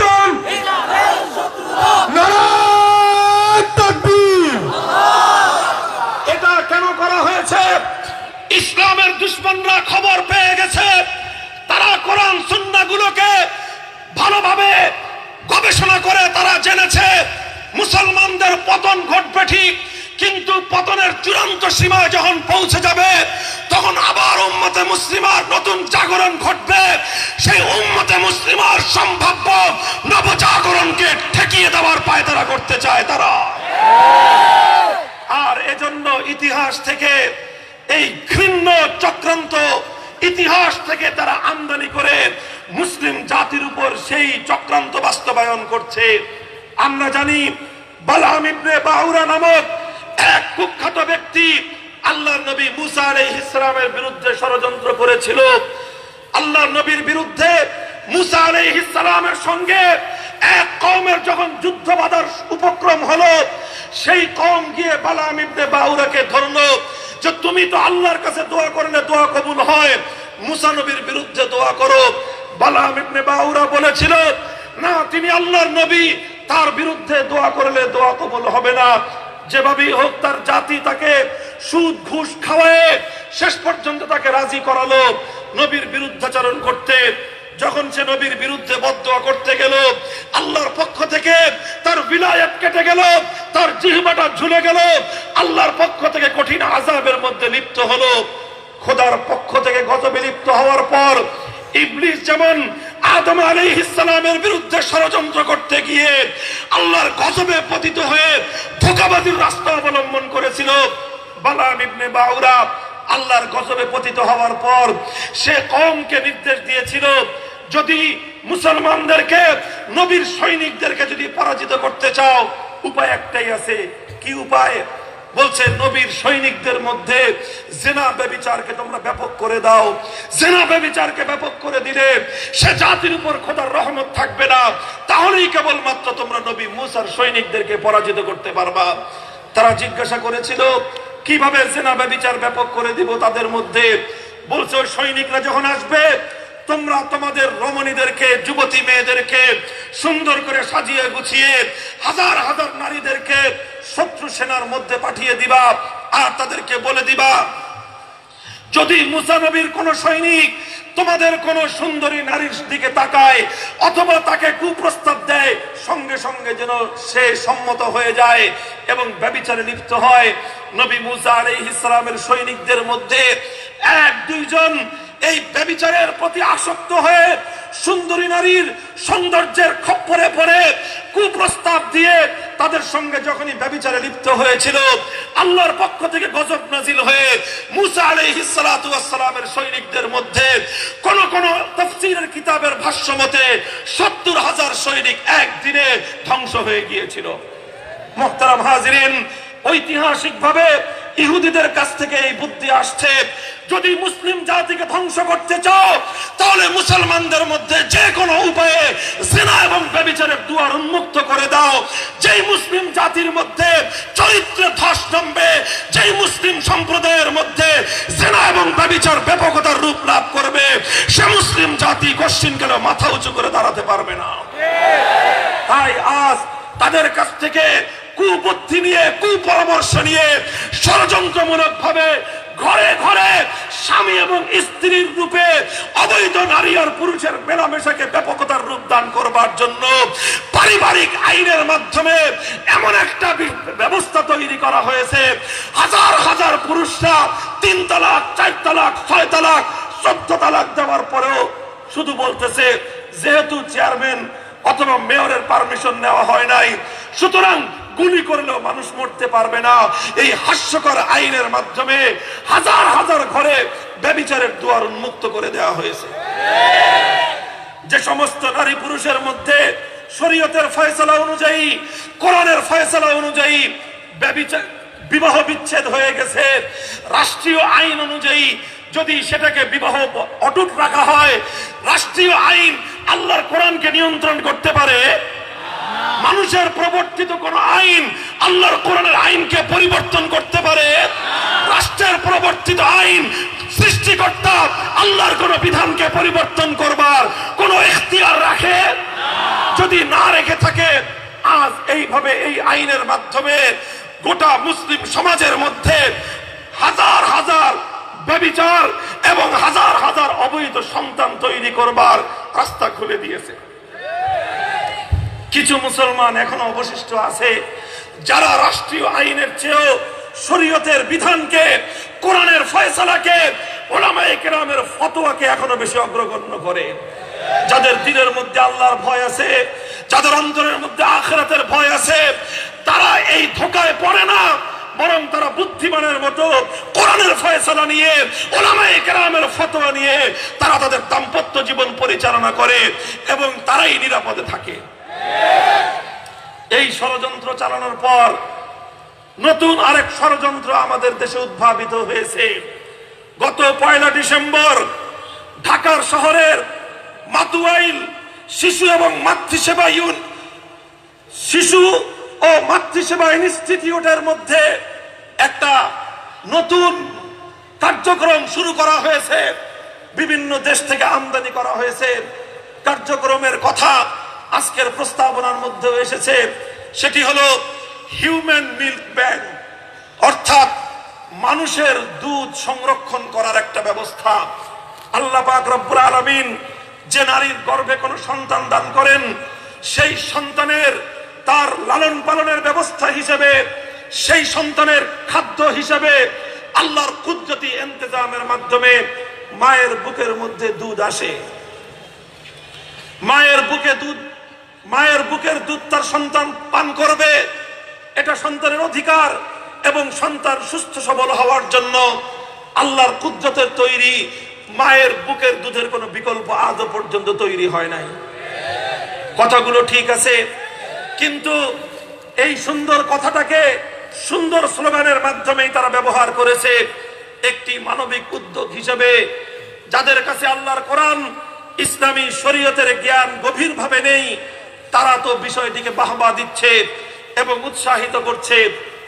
এই হিউম্যান মিল্ক ব্যাংক অর্থাৎ মানব দুধ সংরক্ষণকারী প্রতিষ্ঠান, এই প্রতিষ্ঠানের বাহ্যিক উদ্দেশ্য তো মহৎ, উপর দিয়ে তো তারা মহৎ চিন্তার কথাই বলছে।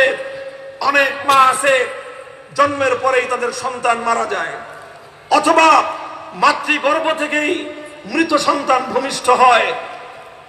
সেই মা তার সন্তানকে তো জীবিত পেল না, কিন্তু সেই সন্তান ভূমিষ্ঠ হওয়ার কারণে স্বাভাবিক কারণে মাতৃগর্ভের মধ্যে মাতৃবুকের মধ্যে দুধ চলে আসে। কথা ঠিক কিনা?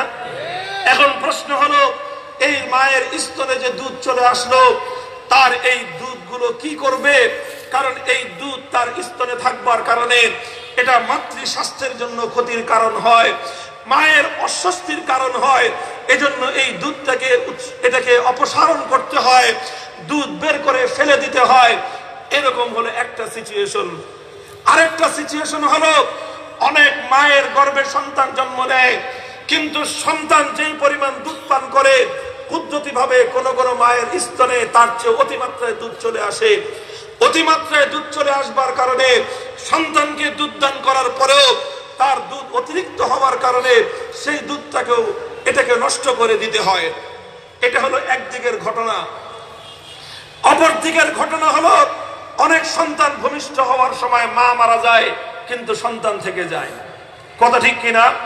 সন্তান ভূমিষ্ঠ হওয়ার সময় মা মারা যায়, সেই মৃত মায়ের সন্তান সদ্য প্রসূত দুগ্ধপোষ্য শিশু, এই শিশুকে লালন পালন করবার জন্য মায়ের দুধের তো কোনো বিকল্প নাই। এর তো মা মারা গেছে, সে এখন দুধ পাবে কোত্থেকে? অনেক নারী আছে তাদের সন্তান জন্ম নেয় কিন্তু তাদের বুকে পর্যাপ্ত পরিমাণ দুধ আসে না, যার কারণে তার সন্তানকে অভুক্ত থাকতে হয়, তাকে অন্য মায়ের স্তন্য পান করতে হয়। অন্য মায়ের দুধ পান করা ছাড়া সেই শিশুকে লালন পালন করাও কঠিন। অর্থাৎ দুই ধরনের সিচুয়েশন তৈরি হয়। এক ধরনের সিচুয়েশন হলো যেখানে কিছু দুধ ওয়েস্টেজ হয়, অতিরিক্ত হয়। আরেক জায়গায় কিছু সন্তান অভুক্ত থাকে, কিছু সন্তান তাদের জরুরি খাদ্য উপকরণ মায়ের দুধ থেকে বঞ্চিত থাকে। এটা হলো সিচুয়েশন, পরিস্থিতি। এই পরিস্থিতির সমাধান দেওয়ার জন্য তারা মানবিক চিন্তা বলে প্রকাশ করতেছে, তাদের এটাকে মানবিক চিন্তা বলেই তারা মানুষের সামনে আনতেছে যে এই ওয়েস্টেজ অতিরিক্ত দুধগুলো যে সমস্ত শিশুরা দুধ পায় না তাদের জন্য বরাদ্দ দেওয়া হলে এই দুধটাও নষ্ট হলো না, আর ওই সন্তানগুলো তাদের ভরণ পোষণের উপযুক্ত দুধ পেয়ে গেল, শ্রেষ্ঠ খাদ্যের ব্যবস্থা হয়ে গেল। এই ব্যবস্থাপনাটাকে স্বাভাবিক হিসেবে একটা মহৎ এবং মানবিক একটা উদ্যোগ হিসেবেই সকলে ধন্যবাদ জানানোর কথা। কথা ঠিক? কিন্তু মুহতারাম হাজিরিন, এখানে ব্যাপার তো আরেকটা রয়ে গেছে। আল্লাহর কোরআন দুধ পান করবার সঙ্গে গুরুত্বপূর্ণ শরীয়তের একটা বিধানকে সংশ্লিষ্ট করে দিয়েছে। ওয়া উম্মাহাতুকুম আল্লাতী আরদানাকুম, আল্লাহর কোরআন বলেছে তোমার জন্মসূত্রের কারণে কিছু কিছু নারী পুরুষের মধ্যে চিরস্থায়ী ভাবে যেমনি ভাবে বিবাহ বন্ধন হারাম। যেই নারীর গর্ভে জন্ম নিল সে তার মা, কোন পুরুষের জন্য তার মাকে বিবাহ করা হারাম।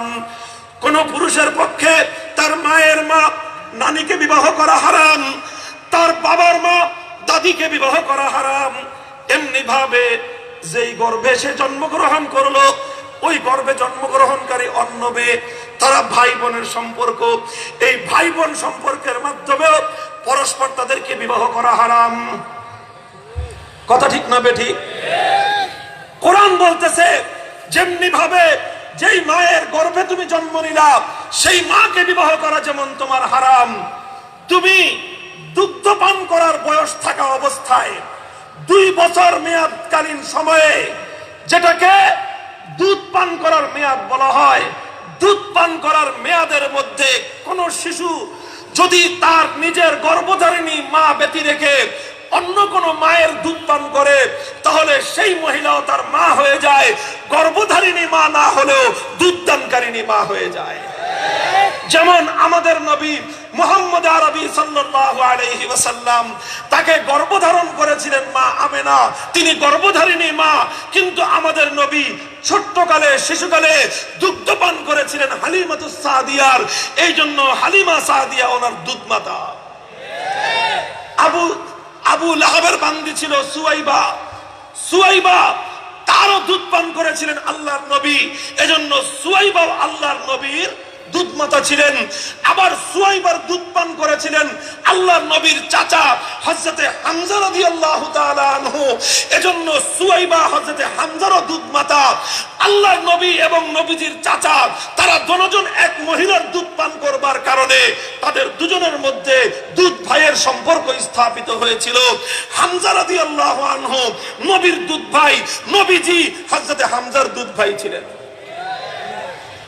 ইসলামের শরীয়ত অনুযায়ী যেই নারীর দুধ যে পান করে সে ওই নারীর দুধ সন্তান হিসেবে বিবেচিত হয়, সেই নারী তার মা হয়, সেই নারীর স্বামী তার বাবা হয়, সেই নারীর সন্তানরা তার ভাই বোনের মতো হয়। অর্থাৎ সেই নারীর যার সে দুধ পান করলো সেই নারীর সন্তানদের সঙ্গে তার দেখা সাক্ষাৎ করা বৈধ থাকে, বিবাহ করা চিরস্থায়ী হারাম। এমনকি সেই নারীর গর্ভের সন্তান নয় এমন একজন নারী যদি হয় যেই নারীর দুধ একটা ছেলে পান করেছে যাকে সে গর্ভে ধারণ করে নাই, আরেকটা মেয়ে পান করেছে যেই মেয়েটাকেও সে গর্ভে ধারণ করে নাই, আরেকজনের মেয়েকে দুধ পান করালো এক মহিলা, আরেকজনের ছেলেকে দুধ পান করালো একজন মহিলা, এই ছেলে এবং এই মেয়ে তারা পরস্পর দুধ ভাই এবং দুধ বোন। চিরদিনের জন্য তাদের মধ্যে বিবাহ বন্ধন হারাম, বিবাহ বন্ধন হারাম, দেখা সাক্ষাৎ করা বৈধ। মুহতারাম হাজিরিন, অর্থাৎ দুধ পান করার সঙ্গে শুধু একজন শিশুর স্বাস্থ্যের সম্পর্ক নয়, দুধ পান করবার সঙ্গে একজন শিশুর শুধু জীবন মরণের প্রশ্ন নয়, দুধ পান করবার সঙ্গে একটা শিশুর দুধের সম্পর্কের প্রশ্ন রয়েছে, বৈবাহিক সম্পর্কের প্রশ্ন রয়েছে। আজকে পাশ্চাত্যের মতো করে হিউম্যান মিল্ক ব্যাংক যদি এভাবেই ব্যাপকতার রূপ লাভ করে তাহলে সমাজে প্রচুর মহিলাদের কাছ থেকে তারা দুধ কালেকশন করবে। আর আজকে কর্মজীবী মহিলারা সারাদিন তাদেরকে কর্মস্থলে থাকতে হয়। অনেক সময় কর্মস্থলে সদ্য সন্তান ভূমিষ্ঠকারিণী নারী তাদের দুধ ওয়েস্টেজ হয়, অতিরিক্ত হয়ে যায়। এই দুধ তারা অনেক সময় এটাকে অপসারণ করতে বাধ্য হয়। হিউম্যান মিল্ক ব্যাংক তৈরি হলে এই দুধগুলোকে তারা সংরক্ষণ করে হিউম্যান মিল্ক ব্যাংকে হয় দান করবে না হয় বিক্রি করবে। সমাজের ঘরে ঘরে এমন ঘটনাগুলো ঘটবে, হাজার হাজার মহিলাদের কাছ থেকে তাদের কাছে দুধ আসবে। আর অনেক নারী সন্তান ভূমিষ্ঠ করার সময় মারা যায়। অনেক কর্মজীবী মায়েদের সন্তানরা ঘরের মধ্যে মায়ের দুধ পায় না। তখন বিকল্প ব্যবস্থা আবিষ্কার হলে হিউম্যান মিল্ক ব্যাংকের থেকে দুধ খরিদ করে, যেখানে পটের দুধ খরিদ করে এখন খাওয়ানো হয়, সেই জায়গায় তাদেরকে হিউম্যান মিল্ক ব্যাংকের দুধ খরিদ করে মাতৃদুগ্ধ কার না কার কোন মায়ের দুধ এখানে রয়েছে তার কোনো ঠিকানা থাকবে না, এভাবে সন্তানদেরকে পান করানো হবে। এভাবে কোন সন্তান কোন কোন মায়ের দুধ পান করলো, কোন শিশু কোন কোন নারীর দুধ পান করলো তার সঠিক কোনো পরিসংখ্যান থাকবে না। দেখা যাবে যে একজন শিশুর শত শত দুধ মা রয়ে গেছে, শত শত মায়ের হাজার হাজার দুধ সন্তান থাকবে। আর এইভাবে দেশে প্রচুর পরিমাণ সন্তান ছেলে মেয়েরা তারা নিজেদের অজান্তেই পারস্পরিক একজন আরেকজনের দুধ ভাই বোন হয়ে যাবে।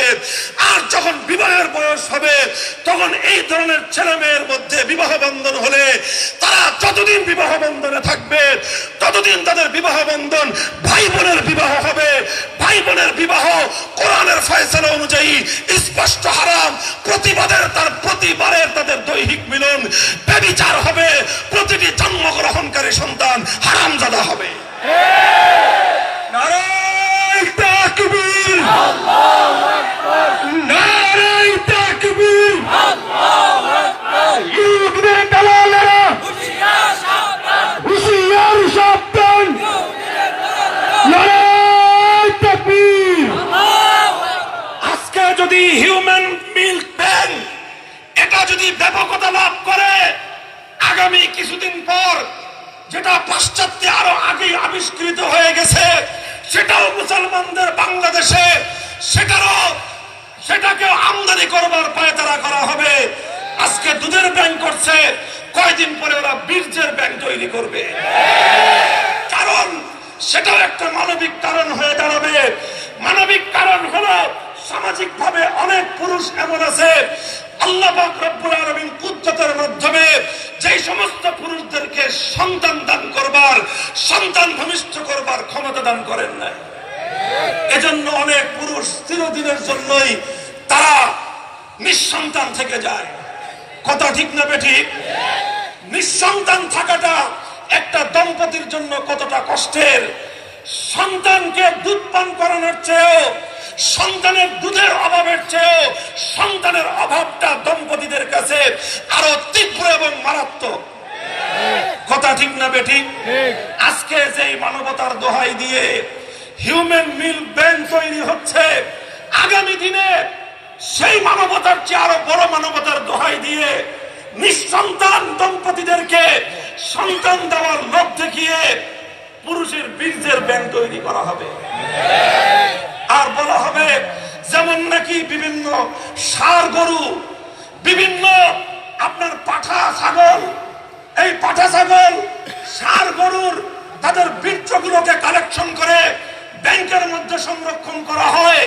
তারপর সেখান থেকে যার গায়ের বান্দাকে, যার ছাগলের ডাক উঠে, সেই ছাগলকে আর সেই গাইকে সেই বীর্য ব্যাংক থেকে বীর্য সংগ্রহ করে তাদের গর্ভের মধ্যে কৃত্রিম উপায়ে বীর্য ঢুকায় দিয়ে উন্নত জাতের ষাঁড় গরু আর উন্নত জাতের ছাগল উৎপাদন করা হয়। আজকে যারা হিউম্যান মিল্ক ব্যাংক যারা আমদানি করছে, আমরা ভবিষ্যৎবাণী করে দেই, হে দেশের মুসলমান, হে দেশের নবীর উম্মতেরা, আল্লাহর কোরআনের অনুসারীরা, আজকে যদি তোমরা হিউম্যান মিল্ক ব্যাংকে প্রতিহত করতে না পারো, সেই দিনের জন্য অপেক্ষা করো যেই দিন উন্নত জাতের মানুষ সৃষ্টি করবার জন্য বীর্য ব্যাংক তৈরি হবে। আর বলবে যেই সমস্ত দম্পতির পুরুষরা পরীক্ষার মাধ্যমে সন্তান জন্মদানে অক্ষম বলে বিবেচিত হবে, সেই সমস্ত দম্পতির নারীদের জন্য কৃত্রিম উপায়ে বীর্য ব্যাংক থেকে আরেক বেটার বীর্য খরিদ করে সেই বীর্যকে কৃত্রিম উপায়ে তার গর্ভে জরায়ুতে স্থাপন করবার মাধ্যমে মাতৃত্ব লাভ করবার মতো মানবিকতার নামে বেরল্লাপনা, লজ্জাহীনতার আমদানি করা হবে। মুহতারাম হাজিরিন, কাজী পরিষ্কার কথা, সমাজ আগামী দিনে কোন দিকে যাবে? ইসলাম রক্ষা পাবে কি পাবে না? আরে ইসলাম যদি রক্ষা পেতে হয় পরিবার ব্যবস্থা রক্ষা করতে হবে। পরিবার ব্যবস্থা যদি ভেঙ্গে খান হয়ে যায়, আমরা গরিব আছি, আমরা দরিদ্র আছি, কিন্তু এখনো আমাদের মধ্যে অসামাজিকতা, নষ্টামি, বেহায়াপনা, উলঙ্গপনা সামাজিকভাবে এখনো গ্রহণযোগ্য হয় নাই। আজ এই মিল্ক ব্যাংক, 2 দিন পরে বীর্য ব্যাংক তৈরি করে আমাদের জাতির সর্বশেষ ঐতিহ্যকে নষ্ট করবার পায়তারা চালানো হচ্ছে। আমরা পরিষ্কার ভাষায় বলতে চাই, যেই প্রয়োজনে মিল্ক ব্যাংক তৈরি হচ্ছে সেই প্রয়োজনে মিল্ক ব্যাংক নয়, বিকল্প ব্যবস্থা গ্রহণ করতে হবে। আজ বাংলাদেশে যেমনি ভাবে বৃদ্ধাশ্রম তৈরি হচ্ছে না, বৃদ্ধাশ্রম তৈরি হচ্ছে কি হচ্ছে না? বৃদ্ধাশ্রম যেমন তৈরি হচ্ছে, তদ্রুপ ভাবে বিভিন্ন জায়গায় এই ধরনের সন্তানদের জন্য ডে কেয়ার সেন্টার করতে পারো। ওই সমস্ত মায়েদেরকে চুক্তি ভিত্তিক, যারা অতিরিক্ত দুধ যাদের পক্ষে রয়ে গেছে, সেই সমস্ত মায়েদের কাছ থেকে ঘন্টাখানিক সময় নিয়ে প্রতিদিন একটা শিডিউলের মাধ্যমে ওই সমস্ত মায়েদেরকে এনে ওই সমস্ত মায়েদের মাধ্যমে এই সন্তানদেরকে বুক থেকে সরাসরি দুধ পান করানোর মাধ্যমে এই সমস্যার সমাধান উত্তম রূপে করা সম্ভব। হিউম্যান মিল্ক ব্যাংক করতে হলে, এই আয়োজন করতে হলে শরীয়তের হুকুমকে রক্ষা করতে হবে। কোরআনের বিধানকে উপেক্ষা করে কোন আইন বাংলাদেশে চলতে পারে না। এজন্য শরিয়া কাউন্সিল করতে হবে। সনদপ্রাপ্ত হক্কানি উলামায়ে কেরামের তত্ত্বাবধান ছাড়া এভাবে ব্যাপকভাবে, লাগামহীন ভাবে দুধকে এভাবে ব্যাপকতার রূপ দান করা হলে গোটা দেশ এক সামাজিক ভয়াবহ বিপর্যয়ের কঠিন হবে। নারায়ে তাকবীর, আল্লাহু আকবার, নারায়ে তাকবীর, আল্লাহু আকবার, আল কোরআনের আলো, আল হাদিসের আলো, নারায়ে তাকবীর। তবে আমি বলে দেই, এটাকে যদি আমরা উলামায়ে কেরাম গুরুত্ব না দেই, বিষয়টাকে যদি আমরা অঙ্কুরেই বিনাশ করবার জন্য আমরা যদি তৎপর না হই, তাহলে এই সরকার এবং রাষ্ট্র ব্যবস্থা এবং এই অন্যায় কার্যক্রমের হোতাদের কানে কোনোদিন পানি ঢুকবে না। এজন্য কুমিল্লা জেলা কওমি মাদ্রাসা সংগঠনের ব্যানার থেকে এই অঞ্চলের আলেম সমাজকে আজকে আমি দায়িত্বহীন ভাবে বলে দিতে চাই, হিউম্যান মিল ব্যাংক এই কার্যক্রমকে রুখে দেওয়া আজকের সময়ের সবচেয়ে গুরুত্বপূর্ণ ইমানি দাবি। নারায়ে তাকবীর, আল্লাহু আকবার, আলেম ওলামার আন্দোলন চলছে, চলবে, আলেম ওলামার আন্দোলন চলছে, চলবে, নারায়ে তাকবীর। প্রতিটা পশ্চিমা সংস্কৃতিকে প্রমোট করবার জন্য, উদ্বুদ্ধ করবার জন্য, লেলিয়ে দেওয়ার জন্য বাংলাদেশে একটা পশ্চিমা মদতপুষ্ট চিহ্নিত হলুদ মিডিয়া গোষ্ঠী আছে। তার শীর্ষ নেতৃত্ব দেয় প্রথম আলো পত্রিকা। আজকে হিউম্যান মিল ব্যাংকেও প্রথম আলো পত্রিকা এবং তার গ্রুপ সাম্রাজ্যবাদের এজেন্সি নিয়ে মুসলমানদের দেশে আজকে সেটা প্রতিষ্ঠিত করবার উদ্যোগ নিয়েছে।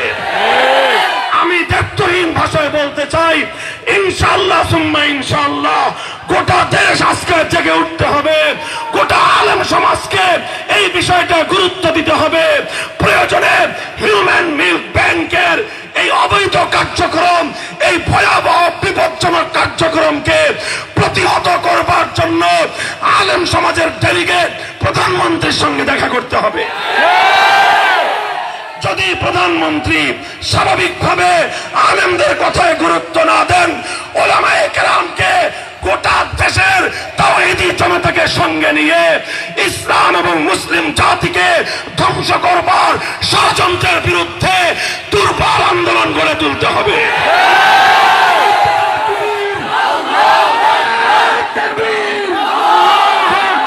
নারায়ে তাকবীর, আল্লাহু আকবার, ইসলামের শত্রুরা হুঁশিয়ার, সাবধান, হুঁশিয়ার, সাবধান, ইসলামের শত্রুরা, ইহুদিদের দালালেরা হুঁশিয়ার, সাবধান।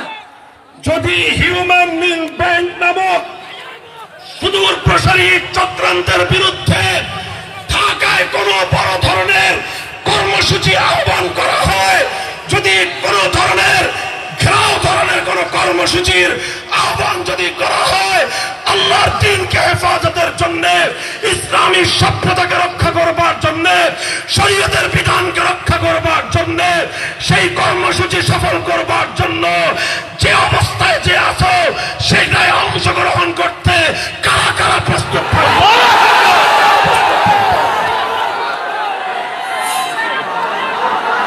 আল্লাহ পাক রব্বুল আলামিন তৌফিক দান করেন। সকলে বসেন, সকলেই বসেন। বিক্ষিপ্ত কয়েকটি কথা বললাম, সময়ের প্রয়োজনীয় ইমানের দাবিগুলোকে আমি আমার জায়গা থেকে বলবার চেষ্টা করলাম। আল্লাহ পাক এ জাতিকে সুমতি দান করুন। আল্লাহ পাক আমাদের ভবিষ্যৎ প্রজন্মকে সমস্ত ষড়যন্ত্রের হাত থেকে হেফাজত করুন। মুহতারাম হাজিরিন, আগামী জানুয়ারি মাস সমাগত, কথা ঠিক না বেঠিক? জানুয়ারি মাসের 10, 11, 12 তারিখের কথা মনে থাকবে তো? 10, 11, 12 তারিখ কি? টঙ্গীতে বিশ্ব ইজতেমা হবে, কথা ঠিক না বেঠিক? সারা দেশ থেকে দাওয়াতের সাথীরা, মুসলমানরা ব্যাপকভাবে টঙ্গী বিশ্ব ইজতেমায় অংশগ্রহণ করতে হবে। সেখান থেকে দাওয়াতের চেতনা নিয়ে সারা দুনিয়াতে উম্মতের দুয়ারে দুয়ারে পৌঁছতে হবে ইনশাআল্লাহ। তারিখ কত? 10, 11, 12 কোন মাস? জানুয়ারি মাস। আল্লাহ পাক রব্বুল আলামিন আগত বিশ্ব ইজতেমাকে কবুল করুন। সুবহানাল্লাহি ওয়া বিহামদিহি সুবহানাল্লাহিল আযীম। আল্লাহুম্মা সাল্লি আলা মুহাম্মাদিন নবিয়্যিল উম্মি ওয়া আলা আলিহি ওয়া সাল্লিম তাসলিমা। রব্বানা আতিনা ফিদ দুনিয়া হাসানাতান وذكر فإن الذكرى تنفع المؤمنين